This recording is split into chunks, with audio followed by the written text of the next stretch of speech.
Hey, welcome back. In this video, we will learn about how to customize our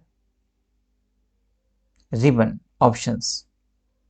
So we can see there are different ribbon tabs are available: insert, draw, page layout, formula. Sometimes we need to add some additional tab also. Even it could be possible that we need to remove some option from here. To do so, we can use our file option, then option. Here we can find customizing ribbon. We have different options. First we will add this option, developer, by selecting and then click OK. Now you can see there is one option available in developer.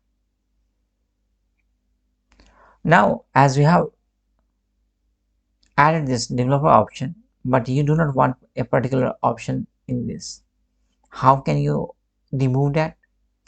We will go in the same way that we did now in the customizing ribbon. Now I do not want a particular, you can say, code. If we will remove from here,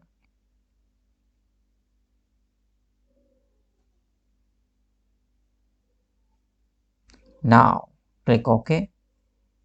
Now you can see there is no option of code available, right?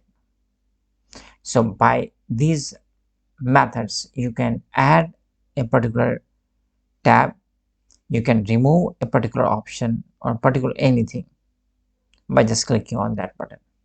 Thank you for watching this video.